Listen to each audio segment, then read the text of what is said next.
David Alexander at the University College London was nice enough to publish this etymological origins of the word resilience. You can see how into these words I am. He says that it starts way back in AD 35, and it's this concept that exists in law, and then he traces it through lots of different disciplines. Sure enough, here's engineering, and we saw that on the Engram analysis. Well, here it is in the social sciences. We refer to the resilience. You hear this word grit a lot now. Children who are at risk, but they persist anyway. So there's the resilience at the scale of the individual. It certainly shows up in business, your supply chain resilience. Can you maintain your manufacturing operations even under a power outage or the loss of a key supplier? It shows up in the natural sciences and is largely attributed to hauling. And then there's this new area, this disaster risk reduction, this emerging area in which we're applying it to infrastructure systems. That doesn't tell us what resilience is, because resilience is all over the place. And unfortunately, right now, if someone in child psychology learns something really cool about resilience, it doesn't inform supply chain management or disaster risk reduction at all, because resilience is used in these different contexts in people who are out of communication with one another. In our context, in this disaster response resilient infrastructure context, I've seen at least 3 different ways that resilience is characterized. So I'm going back to a paper that we published in 2007. This is on oil spill response. And it shows in these 2 dimensions, kind of the crisis life cycle. There is an event. The event causes some degradation in the environment or an infrastructure. We respond to the event. We want to recover. This is an important part of the way resilience is understood in the federal government. And we either want to get to a better state or we want to restore to the previous state that we had. On the vertical axis, it shows that these activities do not happen in a vacuum. If we only look at recovery and restoration, if we look at these outcomes, it's too late. We need to know what the processes are, what the resources are available before the incident so we can plan for it, and whether we're going on the right track even before we can measure the outcomes. So there are these 3 different ways that resilience is characterized. Resilience is either a thing. Resilience is your backup generator. Resilience is your spare fuel supply. Resilience is the canned goods that you keep in the basement or the bottled water that you've stored up for, I don't know, the tornado. Resilience might, however, be your actions, the way you respond or adapt or communicate or innovate under stress.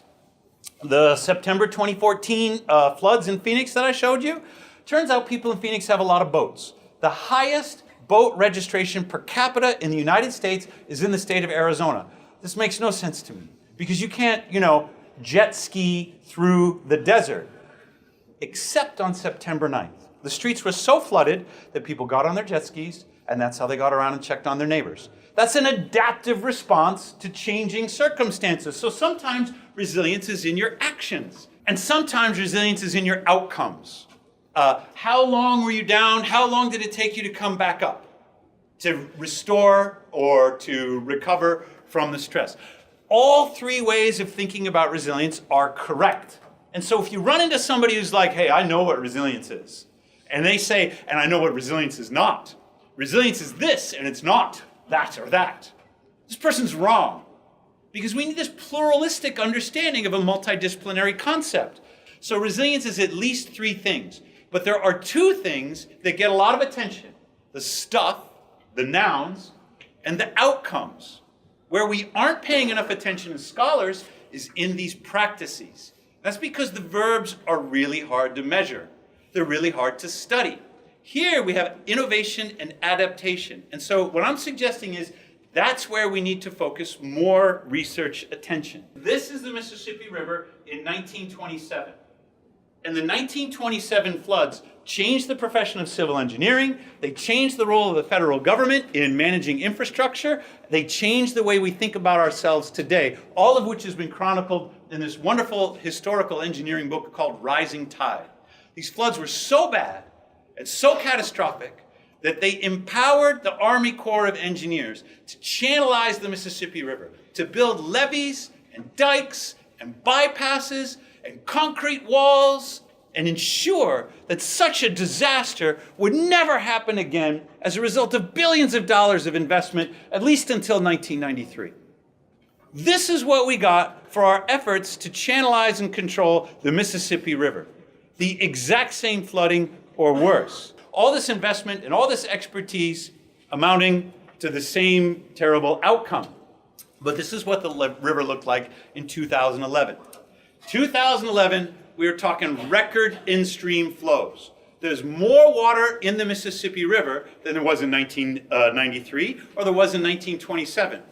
So where's the damage? Where's the terrible floods? What was the difference between the 1993 disaster and the 2011 non-disaster? And the difference is the New Madrid floodway.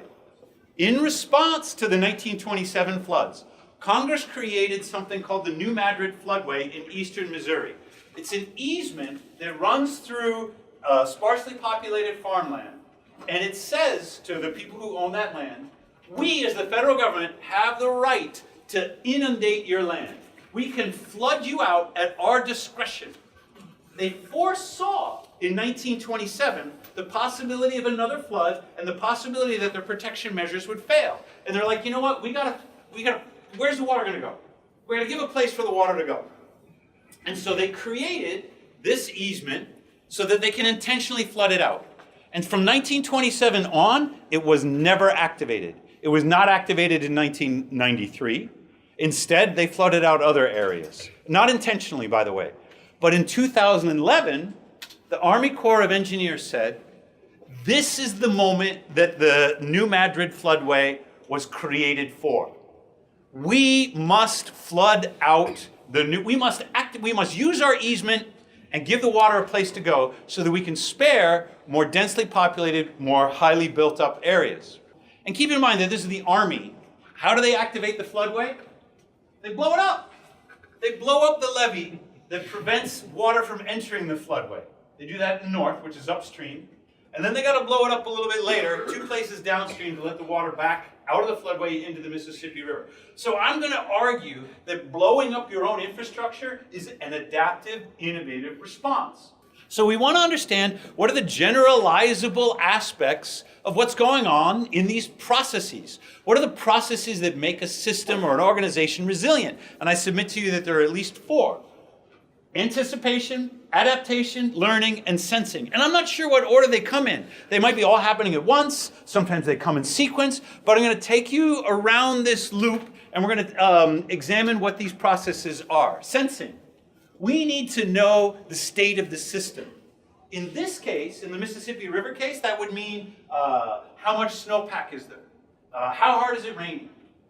What's the in-stream flow? So we need gauges. We need radar. We need snow measurements. We need weather forecasts. This is all a way of sensing our current state and our near-term state. That helps us anticipate. And here I'm drawing a distinction between probability and possibility. Probability might say, well, there's a 20% chance of rain. Possibility says we could get hail. I don't know what the chance is anymore. We're just examining the possibility space by anticipating what could happen, not what will or what's likely to happen. And the reason we need to stay in this anticipation rather than forecasting is our minds conflate improbable with impossible. There are those situations where we say, well, it's 99% likely, and we go, well, it's definitely going to happen, except for the 1% when it doesn't. So we need to stay aware of the possibilities so that we're not surprised. Terrific. We've sensed, we've anticipated, for example, when is the river going to crest? How high could it go? Now we adapt. And adapt is our actions in response to what's going on in our imagination. We change the way we're structured. We change the way we behave. We leave work early. We cancel our Friday meeting. We declare a snow day at Northeastern. We say the kids are off from school. We blow up the levees. That's the adaptive response. And if we're fortunate, we learn. I've given you several examples where we clearly weren't learning.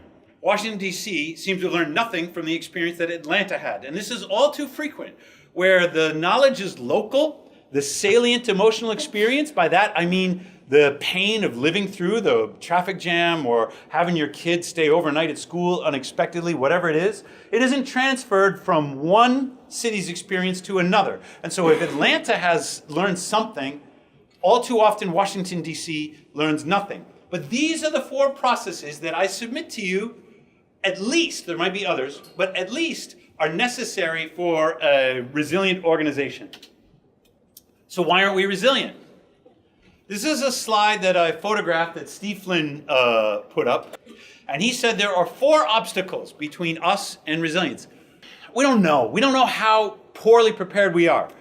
We fall into this fallacy of thinking that our past success is representative. It should frame our expectations of the future. Just because it worked in the past, and I tried to make this case very beginning of the presentation, does not mean that it's going to work in the future. So Steve says one of the barriers is we don't know how poorly prepared we are. He also says we don't know what resilience is or how to create it. Even if we know how bad off we are, we don't know what to do. He says even if we knew what to do, we don't have incentives to do it. As a matter of fact, there are counter incentives to making the kinds of investments that would make our infrastructure more resilient. And he goes, finally, even if we had the incentives, we don't have the governance structures in place to carry out, to act in response to those incentives. So these are the 4 barriers. And I love the way that Steve has laid it out, 1, 2, 3, 4.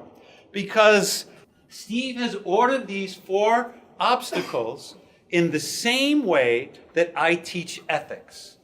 The first thing you need to do is become aware of a problem. And the way I teach ethics, it's a moral problem or an ethical problem. Without awareness, there will be no response. After awareness, you need to develop judgment. And here, judgment means being able to formulate alternatives. You're not satisfied with the state of the world, that's a problem. You can imagine an improved state of the world. And engineers are very fortunate because we're the ones who get to imagine the world and then make the real world conform to our imagination. However, our imagination is represented in drawings or models. We get the prescriptive license of making the world a different place. Hopefully we have the judgment to imagine new alternatives and then rank order those alternatives as most to least preferred, one being better than the other. We also need to be motivated. This judgment is irrelevant if we're not motivated to do something about it, if we're not motivated to work towards a better future and we are not done yet. Motivation is insufficient because inevitably action will require us to get through this courage barrier. We are not going to act to make the world a better place out of fear of rejection or retribution or some personal risk that we accept upon ourselves. So we need to have courage before we can act. So Steve has laid out the 4 barriers that correspond exactly to this model of moral action and development that I teach in my ethics classes. Unfortunately, the university generally doesn't work in action.